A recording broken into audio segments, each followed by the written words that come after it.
Hi, I'm Nathan. I go by Peteparker, and every week I do comic book reviews because that's the rule at my house.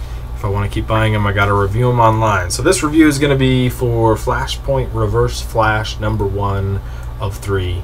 It's written by Scott Collins and drawn by Joel Gomez, and the cover, which is awesome, I have to say, is done by Adrian Cief, Vicente Cifuentes, and Kyle Ritter. And the cover is one of the reasons I bought this book, but we'll get into it in a little bit. If you don't know about Flashpoint, basically the entire DC universe, or half of the books pretty much, has changed, and all signs are indicating that the Reverse Flash, which I forget his real name, Eobard Thwain from the 25th century, has caused it by changing the past somehow. In the past, he's tried to do the same thing to the Flash, apparently, by trying to kill his mother and all kinds of stuff. And the whole grudge between the Flash and the Reverse Flash is explained in this book. So the story basically goes, you're introduced to the Reverse Flash, and then he talks about how he's tried to kill or hurt Barry Allen, I believe, the version of the Flash, who stopped him from becoming the Flash himself. So this guy in the future grew up loving the Flash, thinking that he was awesome, did some scientific research and found out how to become basically the Flash, and then went back or tried to become the only superhero of his time, and then Barry Allen, the real Flash from the current time, somehow got to him and stopped him from being a hero, at least temporarily. And so an interesting part of this issue is that he says that he's permanently connected to the Speed Force, so he can never really be separated from his powers. His powers are always his.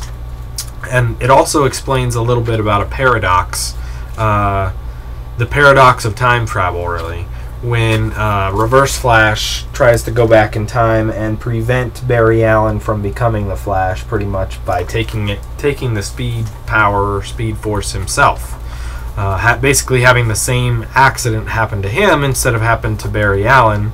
But if he does that, or if he harms the original Flash at all, he figures out, then he will not ever know about the Flash, be interested in the Flash, or try to create his own reverse Speed Force, and kind of cease to exist as he's known here.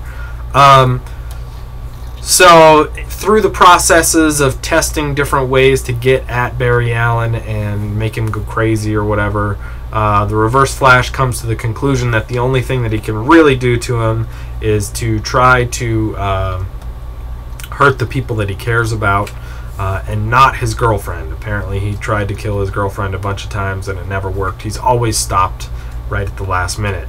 So the first thing he goes and does is goes into Barry Allen's past and erases from history the only best friend Barry Allen ever had, apparently, so that he becomes more inward and more withdrawn, and he's basically trying to change the character of the Flash before he becomes the Flash, so that he's a totally different person. And then in the very end, he shows up to kill Barry's mom, which I had thought that from reading the other Flashpoint books, the main Flashpoint series, that he had tried to do in the past before, or had successfully done, and then Barry investigated the murder of his mother and found out that it was him, or something, right? So I thought she was kind of dead, and he kind of already did this, but maybe this is just a explanation of the Reverse Flash in general.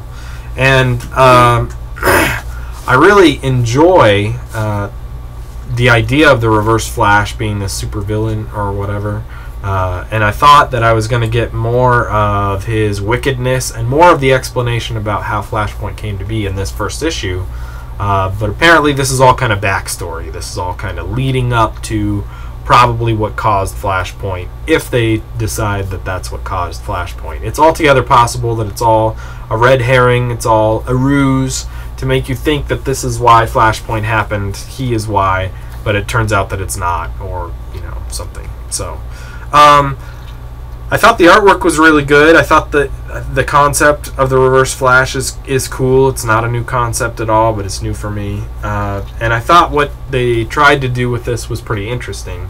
But I was disappointed with the fact that you got this bad guy in the front cover right here, and he looks awesome and menacing. But he kind of is only doing stuff that I kind of already knew he did. And I don't even know that much about him. So, you know, it wasn't all that surprising, I guess. So it was a little bit disappointing in what actually happens in this book. Now, I think the next two issues, 2 and 3, are going to be much more explanative. They're going to explain more about what his role was in Flashpoint. So I'm really excited to see what happens with this. But I would probably give this a solid 4 out of 5. It's better than most. I enjoyed it quite a bit, and it's hard to find things that are wrong with it. But as usual, when I do these reviews right after I've read the book, which is I just read it probably an hour ago, my ratings are a little bit inflated, so keep that in mind. So there you go, Reverse Flash, 4 out of 5. So thanks for listening, and check out my other reviews as Spidey207 on YouTube. Otherwise, we'll talk to you later. Thanks for listening.